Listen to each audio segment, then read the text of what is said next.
Hey, Jeannie Lynch coming to you today with the absolute most important video I have ever posted on my YouTube channel and certainly this year. And today we have 5 other people coming in to collaborate, and we're dedicating this beautiful body of work to anyone, and there are many out there this year, who have suffered loss. So before you click out and think that this doesn't, pertain to you, I charge you to think deep about where you've been this year and around us, right? There's many people who have lost, and I have some numbers today. 1.5 million worldwide and 266,147 as of today's date, right here in the USA. So I charge you, you know somebody who has had loss around them. And this beautiful body and collaboration of work goes to everybody who has been through this past year. So yes, that is all of us. We open up our hearts, we share our beautiful spiritual journeys through loss with you with one intention: to help others through this holiday season. Please pass this video on and stay watching. That video is coming up next.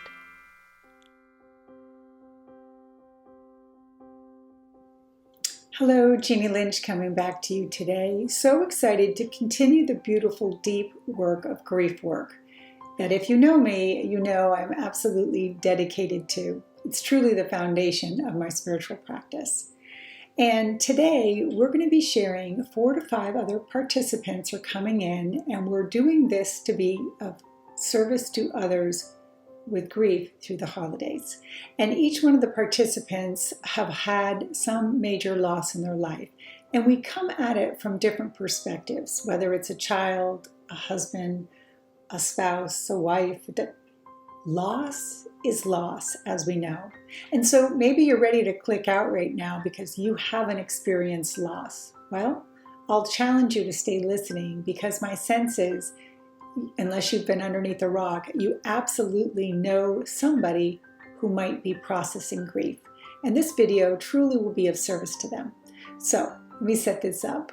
We're going to each introduce ourselves to you. We're going to tell a little backdrop to the loss that we've had. We're going to be answering a couple questions, 3 actually, and then we're going to end with a spiritual message of hope for you for this time. I hope you stay watching, and I hope you share and get something out of this video. And just know, our hearts will be open and be offering of service to you.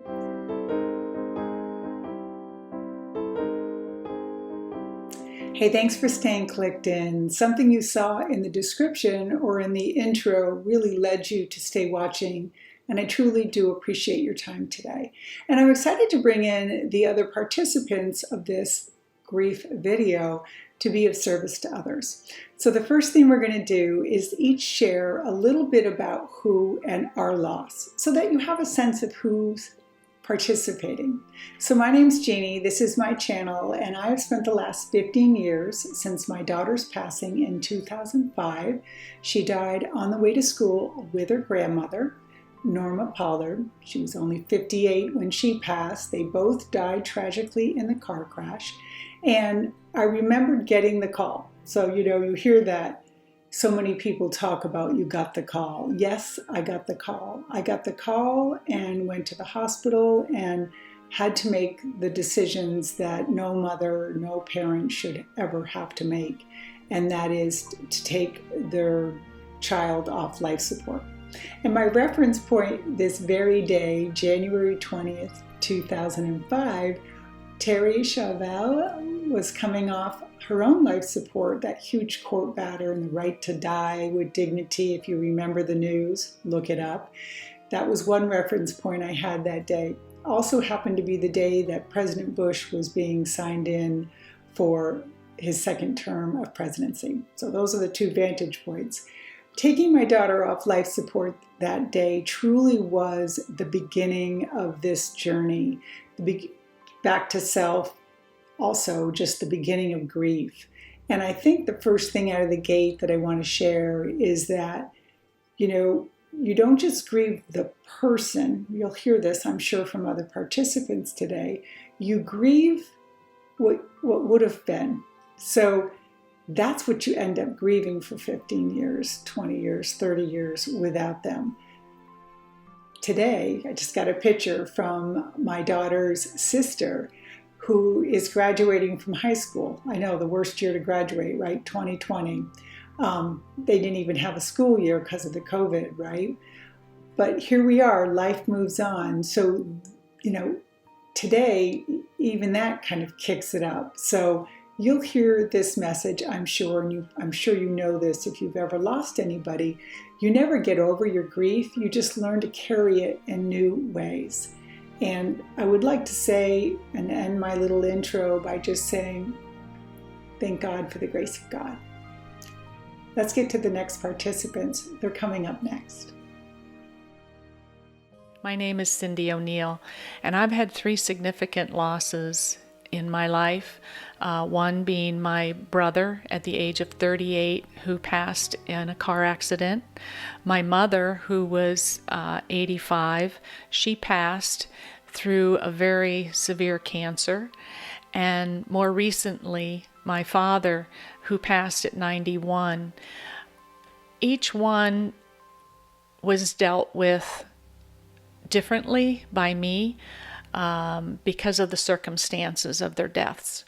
I hope that what I have to share with you will help somebody else out there. Thank you. Thank you for allowing me to help through this journey of mine with grief, as well as possibly help someone else going through the same thing. My name is Tammy, and I lost my husband, Weiss. It's been a little over a year now, and it was quite never anything I ever expected in my life. I always had tried to plan and think of things to safeguard myself and or my children or family members by thinking those what ifs, and being prepared all the time for that. I was away in Costa Rica doing a search. I'm with a search and rescue organization, and me and another member were with our dogs over in Costa Rica, which was a first. Very exciting to be able to help that country over there, look for a missing American. Coming home that morning, I had actually tried to call him and text him. He didn't answer in the morning. We get ready to get into the car, and I get the phone call. They tried to go through the story of what happened in the accident, and I just kept asking them, please let me know, is he alive? And of course, he was not. And the rest of it really was the longest day of my entire life. Can't ever remember most of everything. A long flight, all the things that occurred that day was overwhelming, beyond thought. A lot of thoughts go through your head. What am I going to do?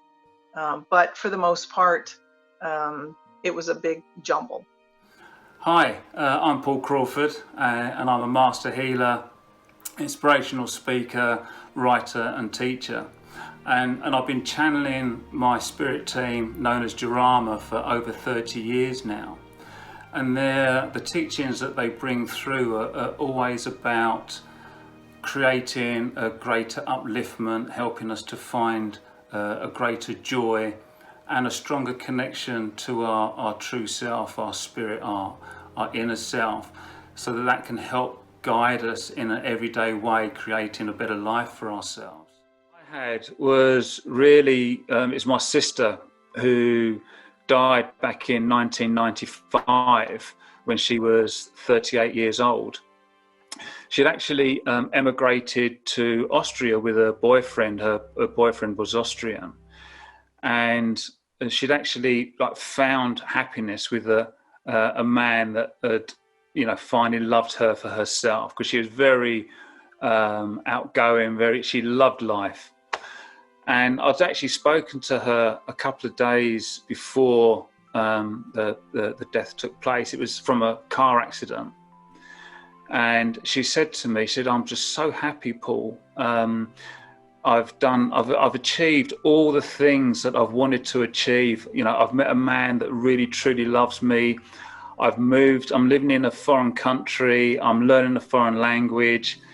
And she said, but the one thing she said, I keep feeling Nana. There's our Nan around. Our Nan was in spirit. Because my sister was very intuitive and she had mediumship abilities. And she said, I keep feeling it all the time, you know, and I don't know why. And then, of course, we know now why, because I think my nan was bringing that energy around because they knew what was going to take place. Intro for myself and the loss that I've experienced is, my name is Megan Smith Brooks. I'm an author of Unraveling Grief, a spiritual journey, a mother's spiritual journey of healing and discovery. I'm an ordained Unity minister, certified grief coach, speaker, and a spiritual educator of 25 years, offering grief healing and transformational retreats as well. The most significant loss in my life was from the murder of my beautiful son, Justin, at 29 years old on May 30th, 2013. I didn't discover that he had been taken for a week later. I hadn't been able to reach him on the phone, and I was just arriving at baggage claim in Fort Lauderdale to attend an annual ministers convention at sea. And my older son, Justin's brother, called me and said, Mom, they found Justin in a river, he's gone. And that was the beginning of a journey of a lifetime. And one of the most heartbreaking, but also one of the most transformational experiences of my life. My name is process that I've been going through. I always knew that I was going to lose a child. And my daughter was diagnosed with osteosarcoma and lost her leg at the age of 12. I thought it was going to be Shannon. That was another very traumatic experience that I went through before this loss of my son.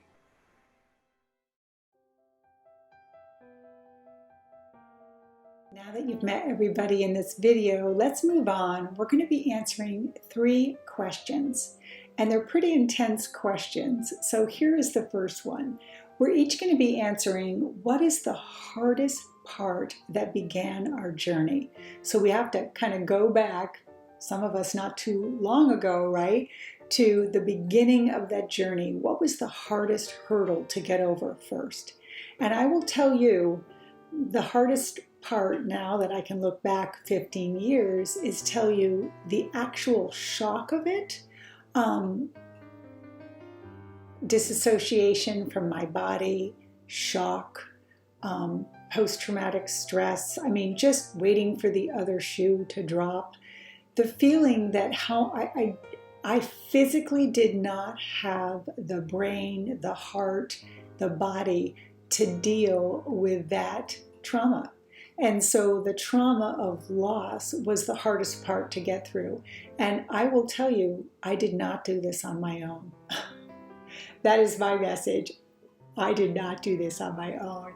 I reached out, I read books, I went to healing centers, I went to therapy, I did everything I could and sought counsel outside of self, because there is no way I could have ever done it without the help. And so here I am, right, on the other side, offering service to others. And why? Because of that core knowing that no one should do this alone. So this video is part of that offering. If it's not you who's grieving, but you know somebody, I say this all the time, it is your own uncomfortableness, whatever that word is, with your grief that causes you to not reach out and assist other people. You're worried about, walking on eggshells and bringing up that subject and what happens if they cry. Get over yourself, okay? Get over yourself and be of service to others. They can't do it without you. Hopefully you hear that. Thank you. The most difficult challenge I faced with the loss of my brother was having to tell his 5-year-old daughter that Daddy wasn't coming home. And then worrying about how am I going to keep him alive in her eyes to really get to know her father as she grew up. With my mother, she was a cancer survivor. She survived 3 other cancers, but the ovarian cancer is a very, very bad one, and just feeling so helpless and not knowing how I could help her live and watching her waste away. My father, they were soulmates, and they met when he was 16, she was 14, and he wanted to marry her right away, and that wasn't happening. After World War II, they got married right away within a couple weeks, and they'd been together ever since. And but we're a very close family, very tight family. Our parents were the hub of everything, and so that was a difficult part. Mom had told me it wasn't going to be easy caring for Dad, and I was up for the challenge, but boy, was it a challenge. The most difficult challenge I had to overcome during this journey of mine was being alone. The news is shocking in itself. Everybody goes through that shock, no matter what the loss is. But this was my own journey of loss, and it was my first big loss in my life. And I really couldn't figure out, how am I going to do this alone? How could I survive? How could I make decisions? How could I do any of those things? At first, I was just dumbstruck. I couldn't believe it. And she was in tears as well. And I said, okay. She said she's going to send me all the details and everything. But we actually had to fly out. I flew out with both my brothers. We flew out to Austria to organise about bringing her body back home, and went to where the accident had happened. And it was really peculiar because it was a bit of an industrial area of Austria. We then just said, God, if there was just a little bit of brightness. And with that, we just walked across the street and we turned to the side. And there was this stonemasons. They produced headstones for graves on the corner. And there was a pair of golden hands in prayer position. And it was pointing to exactly where the accident took place. And the other thing was, the previous day, this lorry driver that was in the accident, he'd gone down that road the day before. The day before, he had right of way on the diversion. They changed it overnight, and he just thought he still had right of way. But yeah, it was it's not something you expect to happen. Well, the most challenging thing about that loss was in accepting the reality of it, that my son was gone and that I would never see him again, that I wouldn't be able to look into his eyes or hug him or hear his voice, and coming to terms to accepting that. And so his murder has been the most challenging loss that I've ever experienced. And it continues to be a part of who I am every day, reminding me of the process, that there's a blessing, a precious blessing that life offers, and that my reason for living with meaning and purpose is because of what I learned from that challenge. The most difficult challenge I've had to face with the loss of my son was waking up every morning to the fact that he wasn't with me and dealing with that reality. So I chose to dig really deep, to go really, really, really deep, and to find out what this whole thing called life is about, because it was such a painful journey to go through the muck and to come out with grace, accepting the spiritual journey rather than the human experience.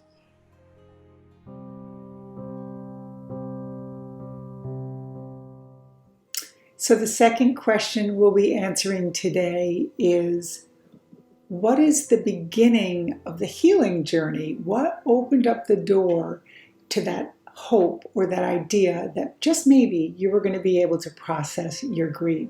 So I'm asking the participants to share that. So let me share mine with you. This book was handed to me, I think, 8 or 9 months before my daughter's passing. And it's so funny, the timing of things. Thank you, Mark Kucherik, who handed this book to me, Brian Weiss, Many Lives, Many Masters. Well, I read maybe 2 or 3 pages of it, and I quickly handed the book back to him. And I said, I'm sorry, Mark, you're just a little too out there for me. Well, sure enough, after my daughter's passing, I reached back out to my spiritual friend and asked him for the book back. And I will tell you that that book, Many Lives, Many Masters, understanding that there's so many more lives and the connection to, this quick time that we're together, but the eternity that we get to be with them, and just that whole understanding of reincarnation and the law of attraction and these spiritual understandings that today I teach, really for my brain. I think I got down that road one day where I thought, what happens if none of this is real? And that road terrified me, and I quickly got back on the spiritual path. So that book was the beginning of changing everything. And if you worked with me, you know, because I suggest it all the time. I'll put that book in the description. Let's move on. What helped me with my healing journey with David? I pretty much locked it away. I didn't have any outside help per se. It wasn't until he actually visited me, a very real visit, and he had a message for me, for his daughter, about his daughter. I know when I first saw him, I'm going, what are you doing here? And what about Carly? And he just simply smiled at me and said, she's going to be okay. And I felt at peace. Started my healing journey really was I did some preparation without knowing it ahead of time, which was I didn't realize it, but visiting with Jeannie, visiting with her on other related non-grief things, but life lessons, life coaching, work-related things, all sorts of personal involvement with friends and family, and try to overcome some of those things from my past. So I basically did a preparation on understanding how the spiritual work works, getting myself in a place of learning to meditate, getting myself in a place to be prepared, not really knowing that I was going to use those tools that Jeannie gave me for this healing process.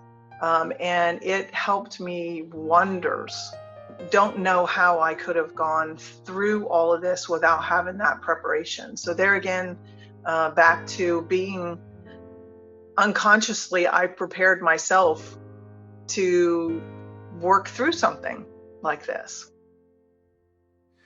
I think for me, one of the key elements was acknowledging that I had all this grief inside of me, because what I did was I just stuffed it all down. I just internalized it, which was a bit of a trait that I had from childhood. But obviously as an adult, you tend to learn to open up more and with the other modalities and things that I got involved with. But it was kind of a bit of a default situation that I think because of the stress of it all, that I just internalized it and I hadn't properly dealt with it. But once I'd actually acknowledged that I had that grief there, it then started me on the next part of my journey with it. With my mom, after her passing, I pretty much threw myself right into taking care of Dad and trying to make sure he'd stay positive and stay around for the rest of the family. He had his own severe grief he was dealing with, and a very good friend, Jeannie, actually ended up helping Dad through that grief. But there were signs. She sent me signs that things were okay, and they showed up as hearts. I'll show you some of those pictures later on. We'll have them pop up here. Now with Dad, it was just the day-to-day of taking care of him and making sure he was staying happy as best he could. How it helped me then was, with Dad's passing, was a book by Weiss called Many Lives, Many Masters. Wow, it opened my eyes to a whole another aspect of those, our loved ones passing, that they're not really truly gone. And so that was huge, and I highly recommend reading his books. They help tremendously with that. What started my healing journey was when I recovered from the shock of my son's death, and I was able to begin literally breathing again. I slowly moved into that deep and painful process of unraveling the heart-wrenching grief from losing Justin, to embracing forgiveness, acceptance, and gratitude, and ultimately discovering the gift within grief. It was an act of courage and a will to live that literally kept me moving forward to thrive, but ultimately to become more of the potential that was hidden within me. My healing journey actually started quite a bit before I lost my son. There have been some pretty traumatic awakenings for me, but doing what I do, being a human design specialist and numerology as well, I understand. I was drawn to that type of information. I know now that I came knowing about this journey, which I've actually figured out. And then when Doug was diagnosed, I knew this was it. This was the big one. And this is what I was being prepared for. Doug's loss caused me to investigate, understand the spiritual journey, and come back to what that knowing was that I felt all of my life, and understand that spiritual journey.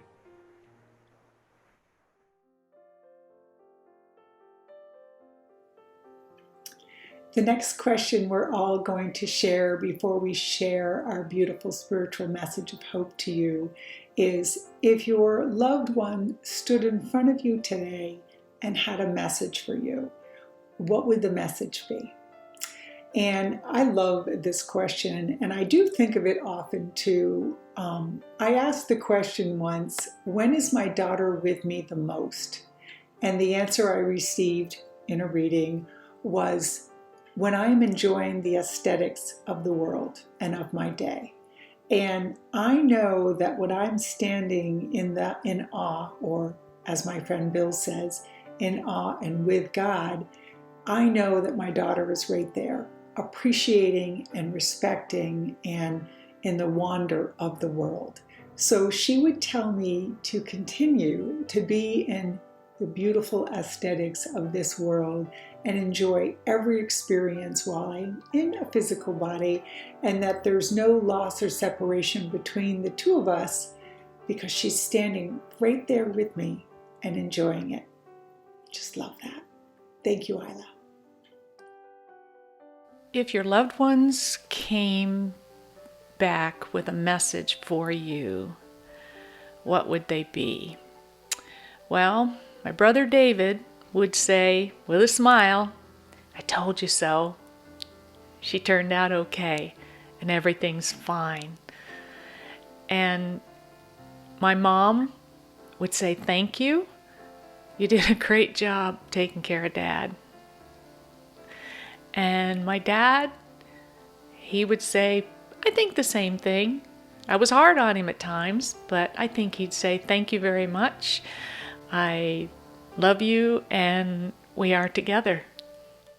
The message that Wes would have for me today through all of this is, we used to talk about, I had a huge fear of death. Wouldn't even talk about it. I'd get anxiety over it. I'd get upset about it. I'd almost, for lack of a better word, get a panic attack in a way. Most of the time it was when I was alone and driving and thinking about it, or I heard about someone not terribly close to me, like immediate family and like this situation, but definitely thinking about death and the unknown. So I think he would say, you don't have to fear it anymore. And actually, I really don't in that way. Doesn't mean I want to die today, that's for sure. But I definitely, he kind of maybe paved the way for me by telling me it was okay. Even services, cremation, I was afraid of all of that. I have a resting place right next to him now. And going through that and having to put those things in place for him, his wishes helped me not be so afraid of death. I think she would say, I love you. I'm proud of what you're doing and the person that you've become.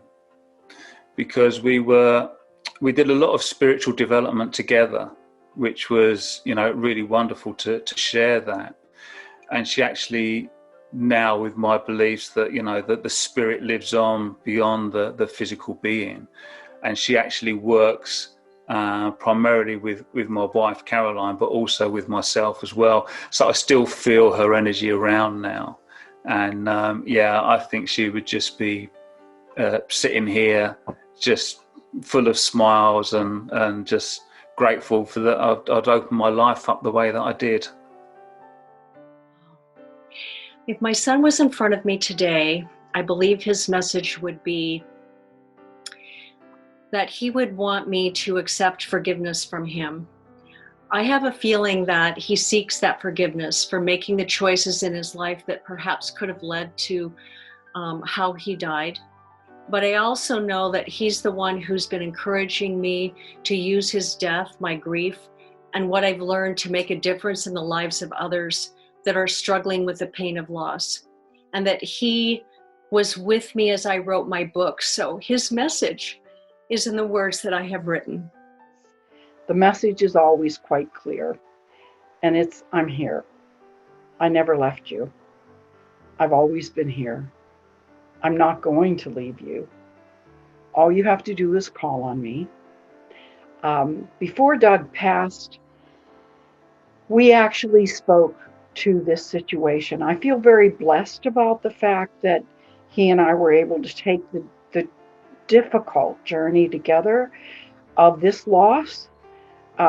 We spoke about where he would go, what he would experience, and he told me he would show himself to me as the hawk. Well, the hawk is an everyday part of my existence today. He shows himself all the time. I don't have enough time to tell you the incredible experiences that I've had with the hawk and the hawk saying I'm here. But one of those was just maybe a month after he died.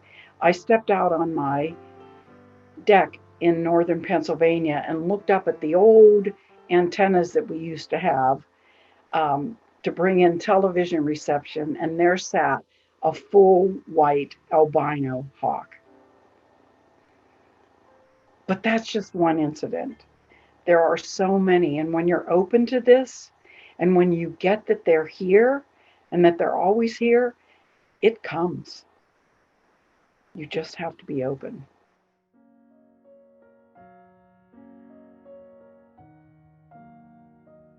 Message of hope. I'd say definitely watch for the signs because they're there. You just have to be open to it. I can't say what the signs may be for you or for each one. I mean, with David, it was his visit that was his sign to me and his message to me. And he was right. Everything did turn out all right. And with my mom, it was hearts. I was just walking down the street to my dad's, and beautiful blue sky, and I happened to look up, and there was just one cloud. It was the shape of a heart. And I go, oh, that's strange.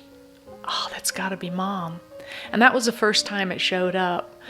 So they show up at different times. I don't believe there's coincidences. I think it's just the place and the time that they show up and where they show up.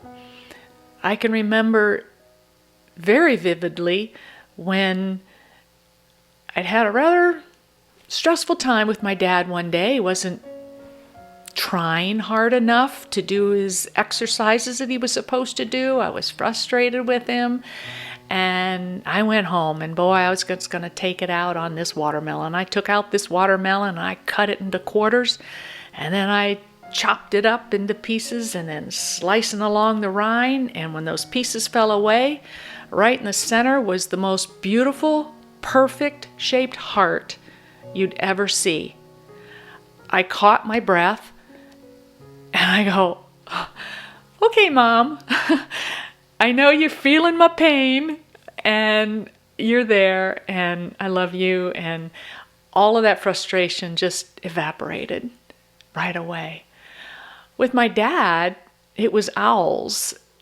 He had told Jeannie that if he was to come back as something, he would come back as an owl. That was very important to him. I mean, an owl was an image that always had a special meaning to him. And I can remember after his funeral and coming back after visiting with family and friends, got home, the sun had already just set, get the dog out for a walk. A large great horned owl just glided right across in front of me, silhouetted by that sunset. And it landed right up in the top of one of my trees in the yard. There were other things too. Owls are night creatures. My son, my dad's grandson, they had an extremely close relationship. Driving to a ball game with his kids in the morning, and there was a owl that just flew straight across the road in front of his car, away Safeway, and landed in the woods on a fence post. And he saw it, and he knew right away it was a sign from Grandpa. And so it just, watch for the signs, because they'll be there. They give you peace. They know that you're going to be okay and that they're okay. Thank you. The message that I have for other people grieving through the holiday season is, and it's kind of cliche, you will get through it. You will. Not just the holidays, but all of those markers in your life that you joined with the loved one that's passed. Those markers you will. I would say at this point, if you haven't experienced a grieving and you're just looking at this video, something to learn from is start out now learning more about yourself, meditating and getting prepared for things. We prepare for a lot of things. We prepare for hurricanes, we prepare for floods, we prepare for all those things that might happen in our life, savings, all those things, but we don't really prepare ourselves sufficiently to go through something that no one can help you but yourself, and that is the grieving process of losing a loved one. I was very fortunate to have that tool presented to me at the right time for me to help me. I'm not going to say that those holiday is not going to be tough. It definitely is going to be tough, but you'll have tools to use to get you through it. The message I have is allow yourself to live. So often somebody dies and we kind of think that, that's a point where we've got to stop our lives as well. And that's a complete opposite to what they would want.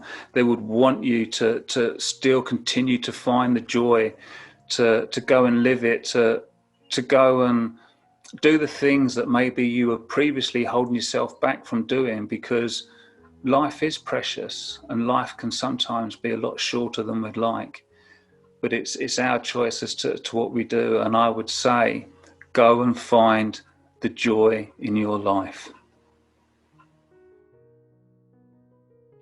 My message of hope is to know that grief is a part of the human experience. So therefore, it's important to courageously move through it, to discover the valuable gift that it offers you, but that only you can take that step forward, and only you can realize the gift that is embedded in the love that you hold for the one that you mourn. So I encourage you to love yourself enough to also discover the beautiful potential that grief represents within you. And once awakened, it will honor who you grieve and keep their memory alive through you. So blessings on your journey. Well, obviously, everyone's experience with grief is very personal. My message of hope is that life is eternal. No one passes away or dies or ceases to exist. We exist through time. This is simply a spiritual journey on planet Earth where we're learning different lessons for the evolvement of our souls. And with that lesson, grief can be part of it. We all experience losses or we're gone. So everyone at some point is probably going to go through this experience. They are here. They've never left. It's a tough pill to swallow, but it is the truth. Thank you for watching. We're going to finish this beautiful video today. I'm going to share my beautiful, hopefully spiritual message out to you, and it's a message of hope. And it really is to look at the word experience, to look at the word, and I learned this early on in my grief, everybody, this is God's school and the lessons, and what are you here to learn, and what questions are you asking, and aren't you glad we're here doing the work, and work, he's four-letter word, right? Just that whole energy of how hard it is to be in a physical body. And no one's going to deny that, right? You just watched us all share our hearts with you. So we've all had those experiences. But today I just want to peel back or look at the word experience and remind you that next time you catch the breeze in your face or you eat something that is just tastes delicious, that you truly know that you're having that experience, and you're having that experience because you're in this physical body, and the good, the bad, and the ugly, right? This is the place that we get to have those experiences, and we chose it. And I love that, whether it hurts or not, love, right, is an experience. So just think about that word as you go through your life.